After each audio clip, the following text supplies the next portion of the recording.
and good afternoon.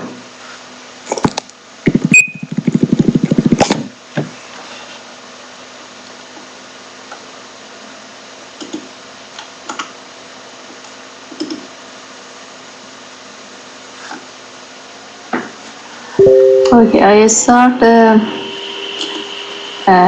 teaching, and then I hope all the students come.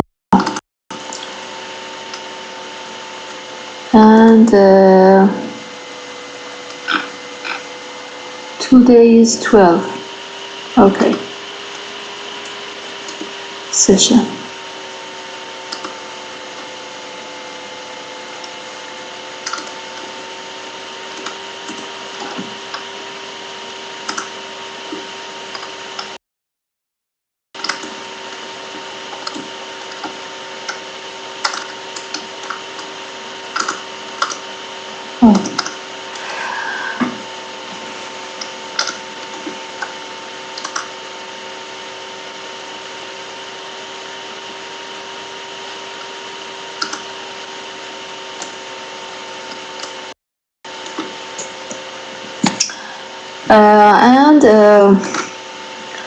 I must also record a video for the previous week for corresponding to the offline class. I decided to present the remainder of clustering in our online class. And then after finishing it, our new topic is a neural network and deep learning. This new topic will record, and in this week, two videos will be uploaded in LMS. One for this week and another for the previous week, and then we will discuss and talk about this new topic. Okay.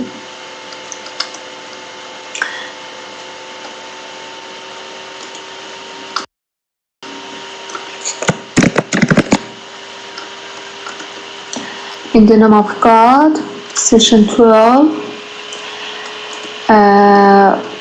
As I said before, in the previous session, we started talking and discussion about clustering and classification. We reviewed two methods in the previous session, and this issue was discussed in reference B. And on the page of 177, this topic started to discuss, and you can follow all the materials in this section. And it is the authors of this book explain these topics in so simple and clear sentences. Okay. In the previous session, we discussed about the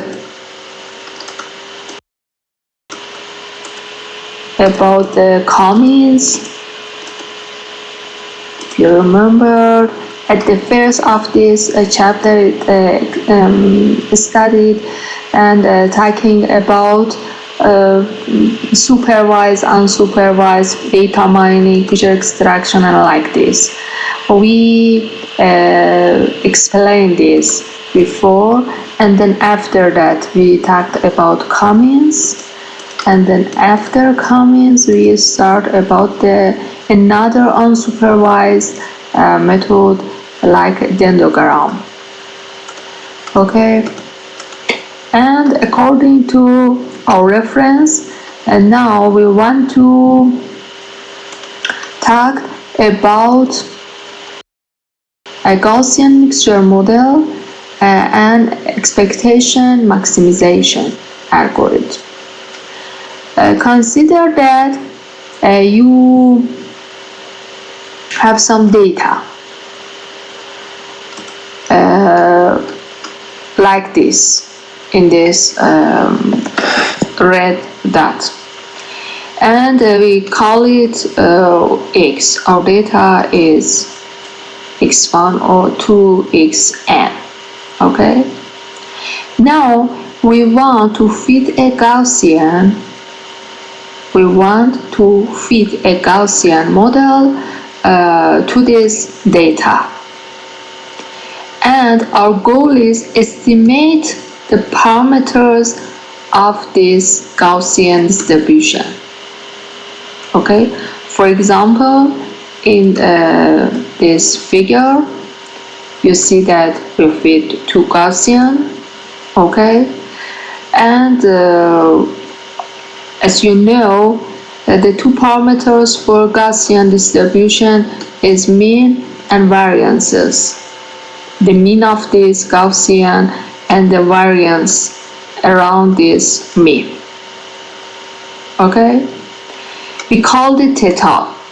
We call this parameter theta in totality. Okay. Another thing is that we must know the number of this Gaussian distribution. For example, in this data, we know that, and we considered 2 classes. Then we have 2 Gaussian distribution.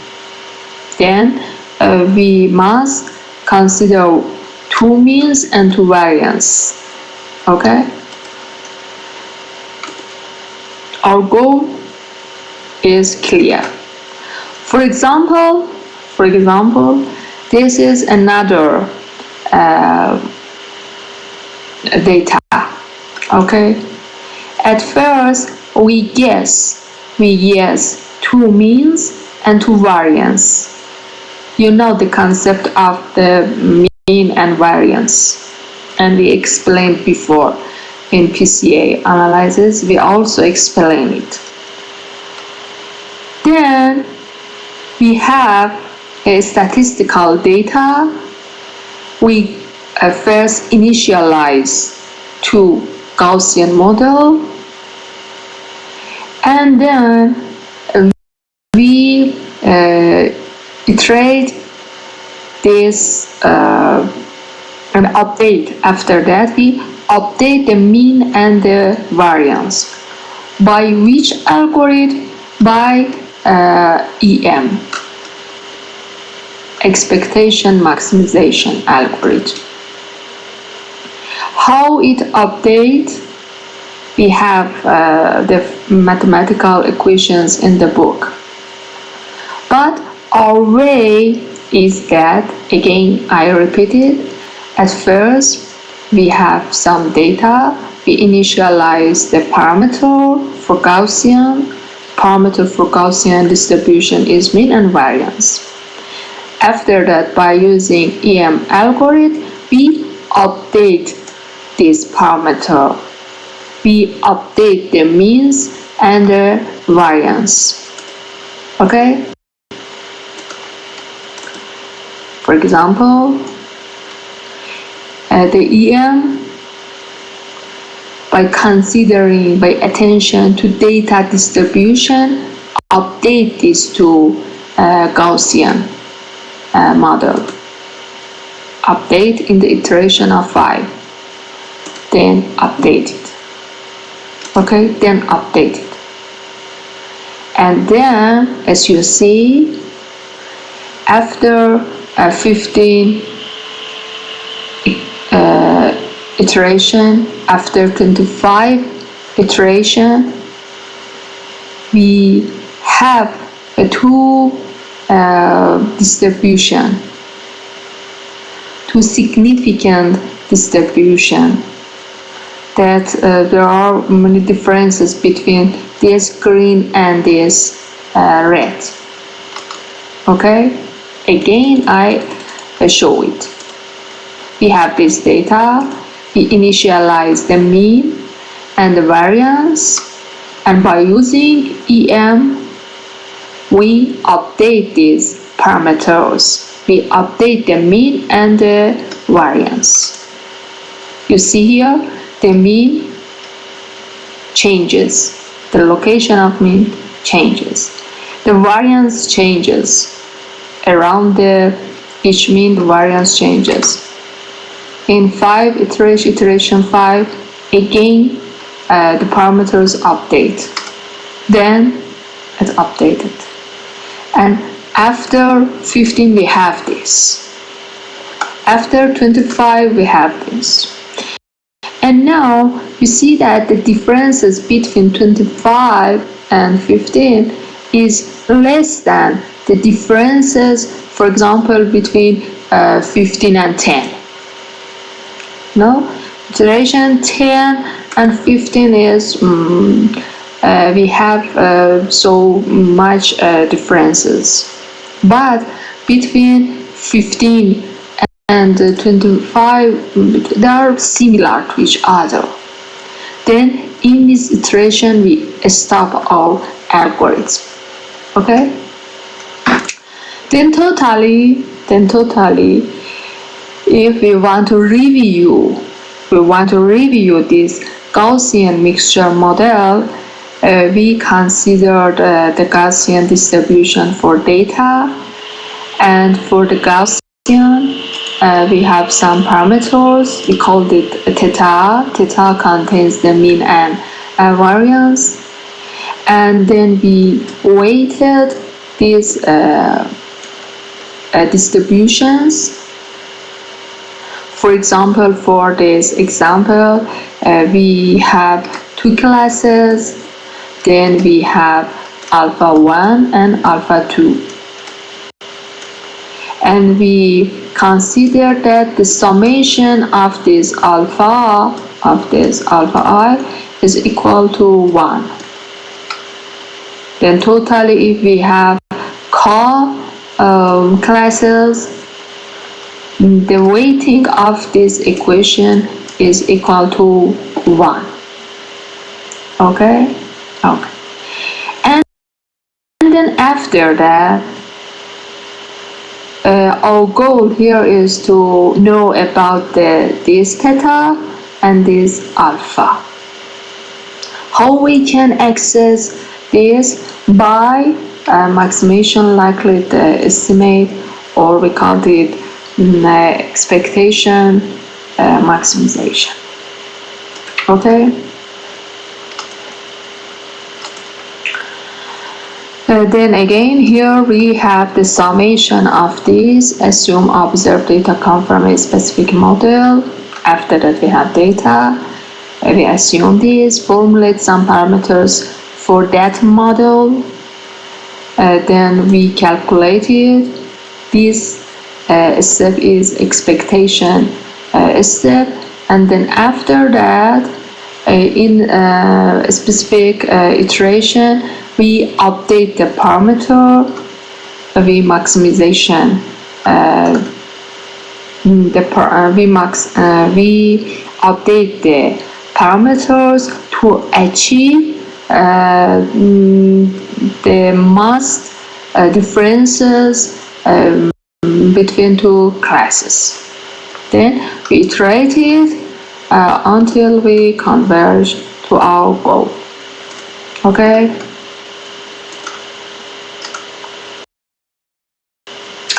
And as we see, we don't know how to model the missing data, how to determine the number of Gaussian mixture.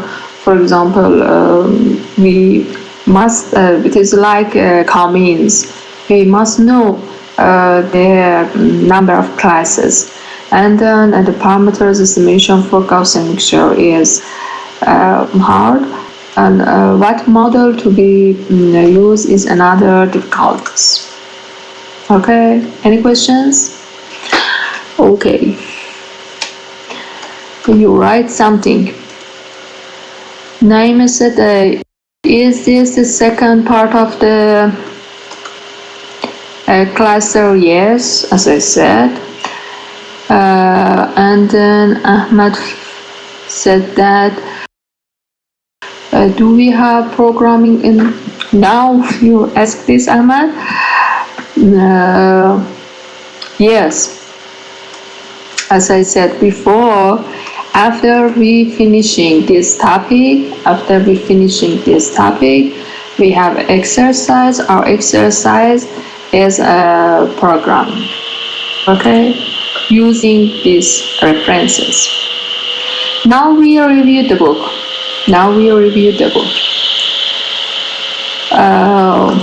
As you see,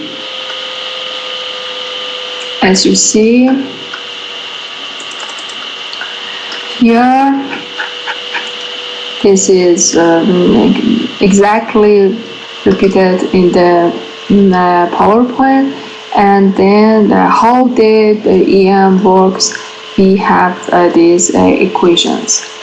But in this course,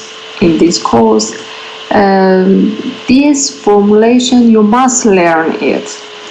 But the most important of learning this equation is that you know how to program this and how you classify the data using Gaussian mixture model in MATLAB. Okay, in this book we have the MATLAB code. You can copy paste these codes and then see the results. Step by step, they explain about the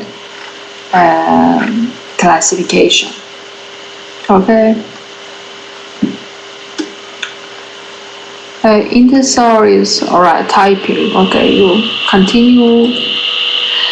What difference between Cummings and EM algorithms when they are completely different? Let me to open the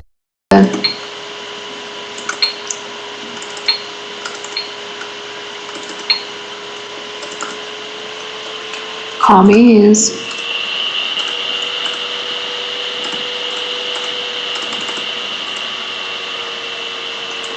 In Cummings, who ask انتظار ask. In Cummings, the previous slide is better. In Cummings, you specified two initial means. Only you specify the mean of two data. The similarity is that for both of the Cummings and EM, you must know the number of classes. Okay? But the differences is that we don't have any constraint about the distribution of our data in Cummings. But in EM,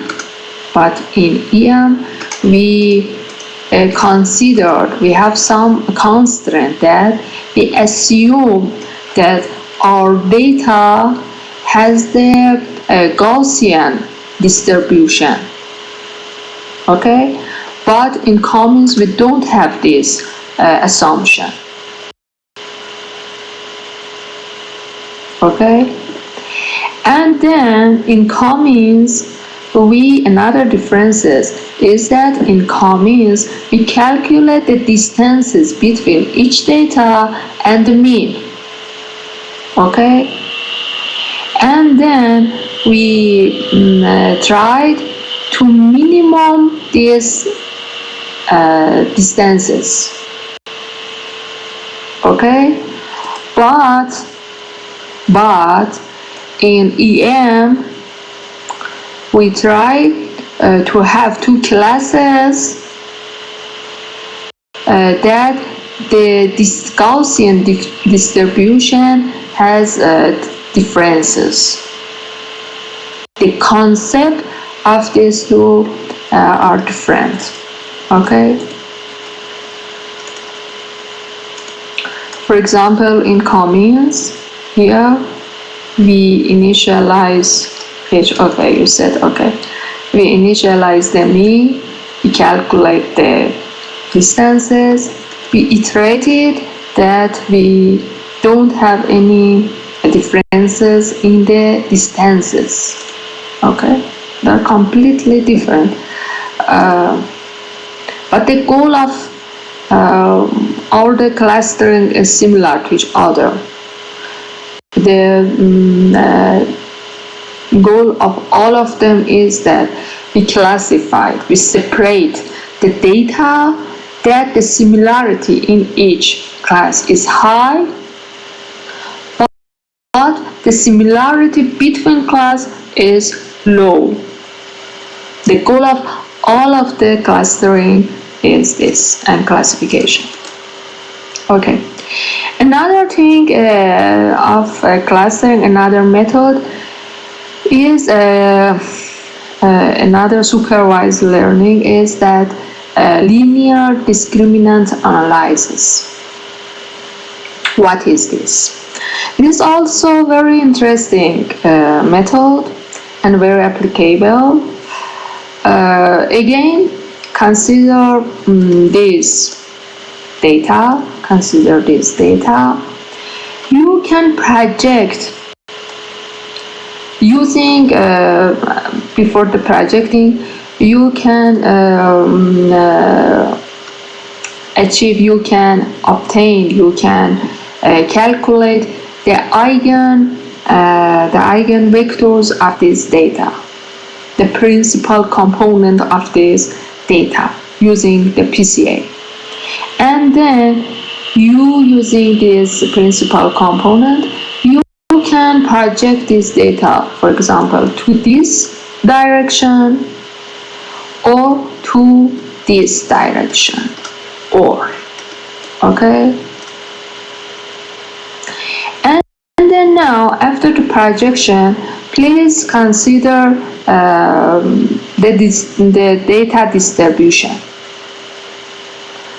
The differences between the data distribution between the green and purple data, the differences in direction 1 is better or the direction 2. Differences between in the second projection is much clearer. You can separate this projection to two classes, but the overlapping in the first projection is high, and in contrast, the overlapping between the two classes is low. The second projection is better. Then the second projection is better. And because in this method we want to find the best line for the projection, we called it linear discriminant analysis, LDA. Okay. Now, behind this concept, there are some mathematical equations. Okay. Again, consider a set of n-dimensional samples. We have subset of called the subset of the data D1. We labeled it with W1, and another subset is T2 with the label of W2. We want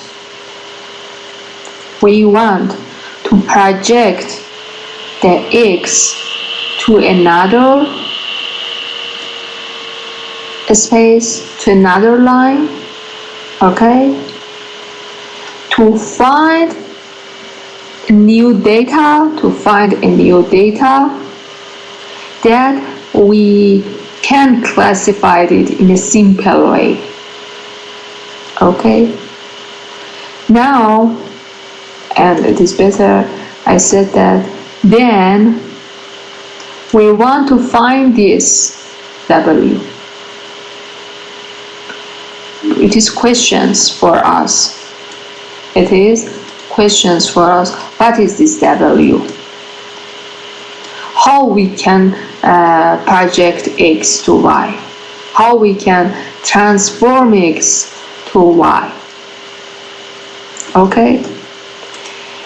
According to our main goal, we want to have the high similarity in each class and low similarity between classes. Okay? Then the researchers said that, okay, we consider this a ratio, okay, and in this ratio W, don't note the W at first, but we can calculate SP and SW. SP is related to the scatter matrix between class, and SW is related to the matrices within class, in the class. And also, if you attention, SP is related to the mean of the two classes, and SW only is related to the one class. Okay.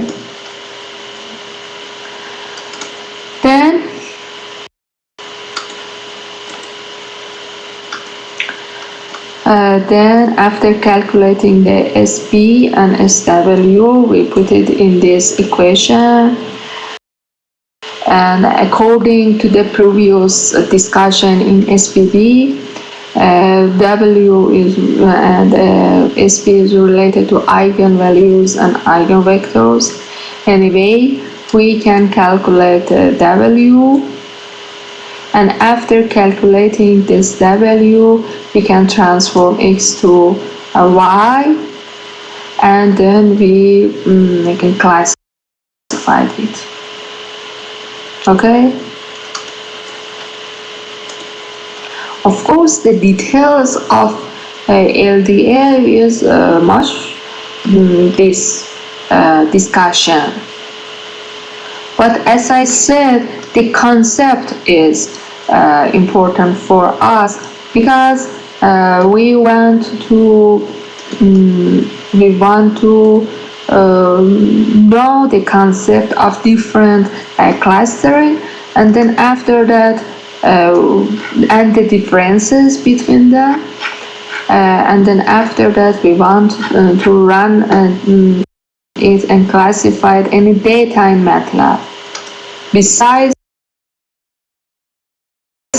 this concept, we must know the comment in the MATLAB. Okay, again here you can run the MATLAB code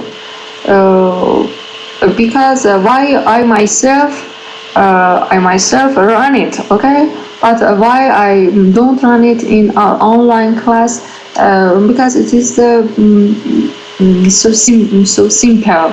You only must copy these codes and paste in MATLAB and see the results. Besides the simple way of this code, another goal in my mind is that you yourself also do this, and then you can change the parameter and see the results. Okay.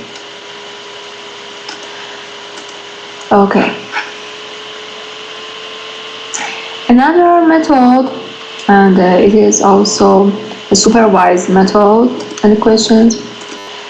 Another method is that support vector machine. What is support vector machine? Again, consider this distribution, these data distributions. Okay, they labeled white and black. You have white and black data. The label of one of them is 1, another one is -1. Okay, black is 1 and white is -1. And again, we want to classify it. Okay, but we don't know at the first time. We don't know what is the best classification, what is the best result of this classification.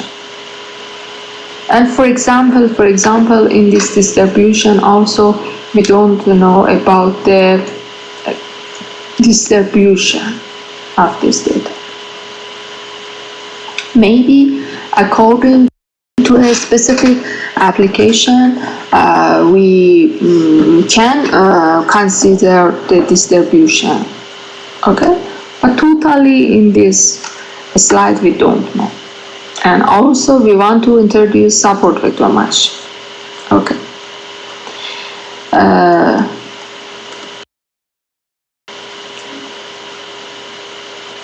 If we want to have a linear classifier, okay, for example, we can consider this line. Okay, another one said that this line is also good. It seems that this line is good. Another one said, okay, this line is also good. Anyway, we can consider many lines. Which of them is good? Which of them is the best? Which of them is the best?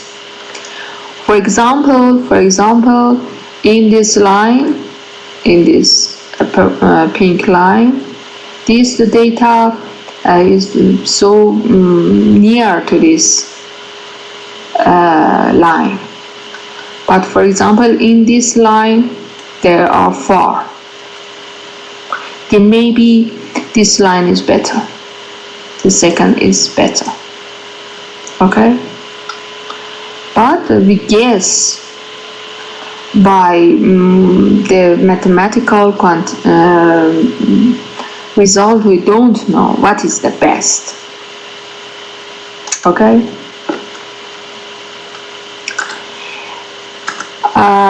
In the support vector machine, in addition to the line, they consider margin to this line, this orange. Consider the orange area around this line. Okay? If we consider the margin around this line, then maybe we can decide better that which line is better. Okay? Sorry.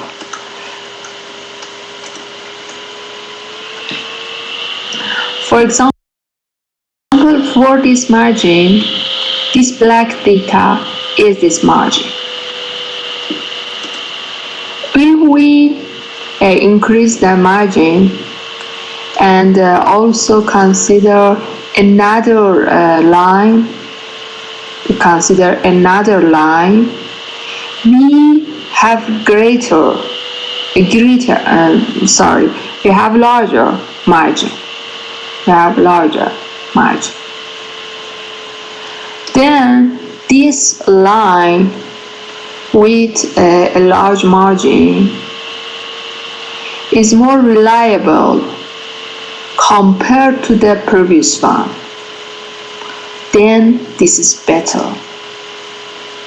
The maximum margin linear classifier is the linear classifier with the maximum margin. This is the base of support vector machine. Okay, this is the base of support vector machine, and because we have the linear classifier here, we called it linear support vector machine. Okay, then we want to specify a line and margin. Okay, our goal in the support vector machine is specify this line and this margin. Then because it's linear,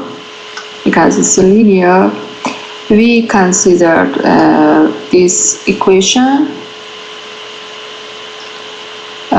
For example, wx plus b is equal to 0. It is a line of classifier, and the margin of upper margin, we consider this equation is equal to 1, and the lower margin, we consider this equation is equal to -1. Okay, and then the area, this blue area, and this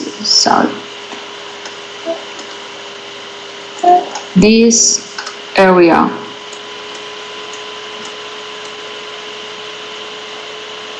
is greater than 1, and this area is less than 1. Okay, totally I can say that we consider the area between two lines, between these margins, and then we can obtain this equation.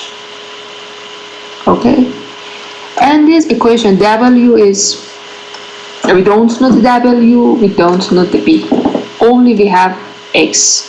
X is our data. And because of this, in the previous slide, we said that, okay, we want to find this F, okay, and this sign is related to this margin that I explained it here. Okay, then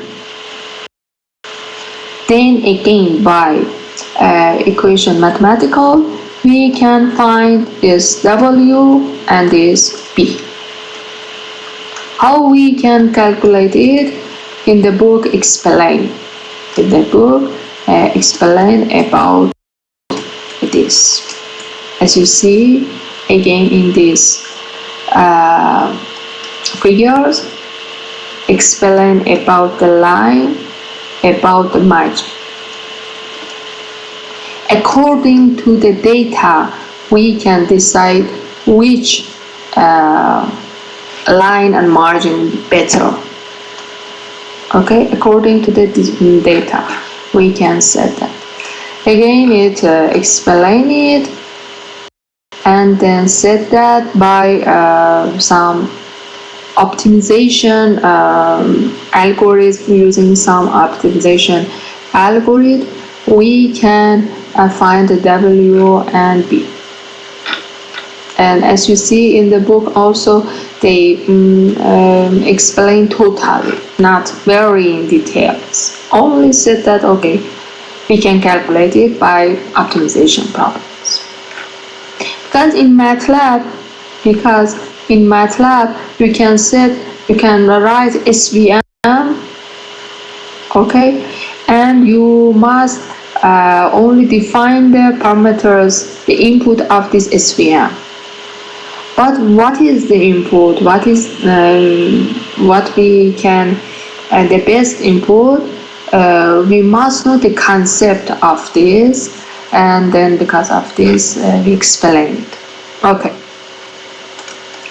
Another thing is that, as I said, this is a linear SVM, but we can have a nonlinear SVM, and it means that instead of processing the data directly, instead of processing in a direct way, we map the data to another space, and then according to this new space, to this new mapping, we classify. We map X to Vx. We transform X to another space. Okay, this V called the kernel, and we can have linear kernel, nonlinear, RBF, and different. We can quadratic kernel. We can select different kernels. Okay. And in the book, also, for example, you can consider this. For example, here, if you have x1 and x2, and you want to map and transform this data to another space or coordinate. For example, you can consider z1 as x1, z2 as x2, and z3 is this. And this is considering polynomial of the data. Okay, and then after that, according to the classifier and to the margin, you can classify these new data. Okay, and here it explain it as I see, and here we said that the kernel function is defined using 5.39, and again using optimization problem, we can access and we can achieve the weighting and align. And for example, it is a radial basis function, RBF. Your kernel could be seen like this, or polynomial kernel. And also again, you can see the SVM classification as MATLAB code in this book, and you can copy paste it in the MATLAB. And another classification is random forest or classification trees. In the previous session, I explained it, but with a different name. When we want to explain about this hierarchical clustering, we said that we can classify it from bottom to up or from top to down data. When we wanted to classify it from the bottom, we consider the features of its object, and then we join them according to the features, and after that, according to all constraints, for example, maximization, averaging, or like this, we join the groups, and then step by step we continue our processing. But the top down is the construct in the inverse of this processing. From the top we start. For example, this is our data. We must search how to separate the data, and we, after seeing all the data, we separate it into branch, and then again after that,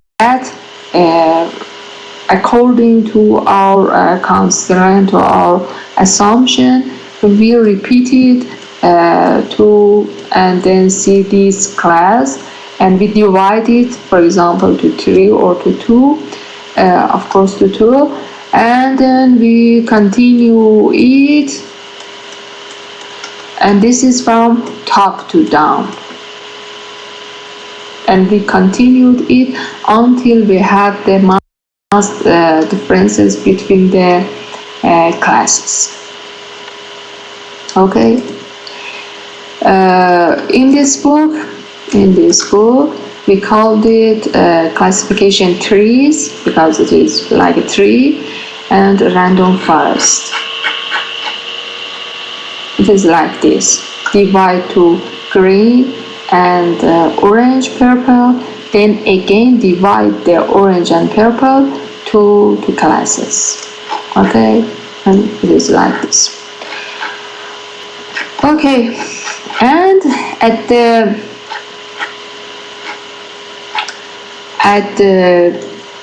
last subsection,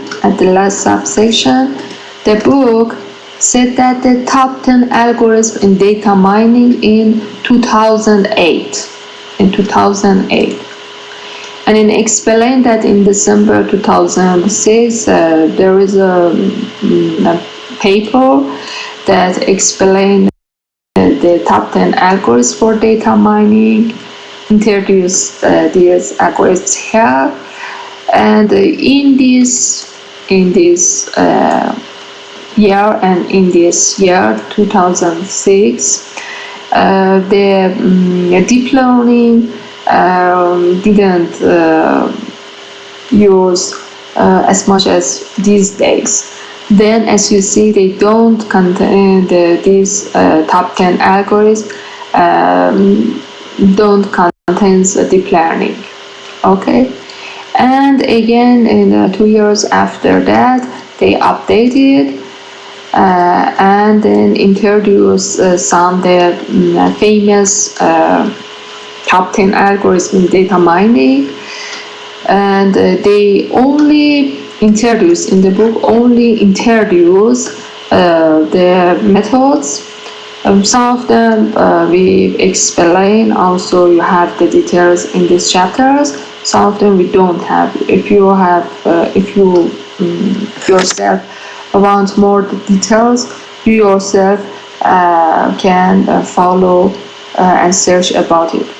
Anyway, the top 10 algorithm is Cummins, EM, support vector machine, a classification and regression tree, and in the parentheses you can see the MATLAB codes. Nearest neighbor, it is similar to Cummins, but we also must know the number of neighbors.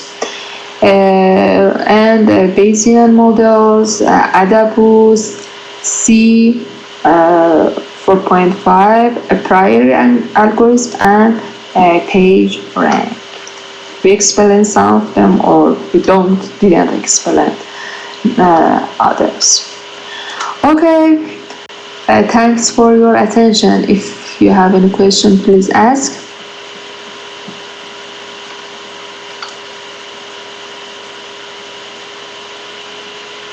You don't have any questions? Okay. Okay, then we finish this session. Thanks for your attention and participation in the class. And good afternoon. Another thing is that the number of students in this class is so low. I don't know why. Please inform your friends that they submitted in this course. Follow the PowerPoints, the videos, online and offline in the LMS, And from the next week also we have the exercise, and as I said in the first sessions, we don't have any special quizzes except of the final exam. We have the exercise and the MATLAB exercise. Then you must do it. I will upload it now. I will upload it in the LMS now. After each online class, I upload. Okay. Any questions? Okay. Then wait for the offline videos. I will upload it too. And wait also for exercise. I will upload this in this week or in the next week. Okay. Good afternoon and good luck. Bye to all of you. Bye. And in your language, I said that fi amanillah, and in Persian, I must say Khoda Hafiz. In French, I must say au revoir. Okay.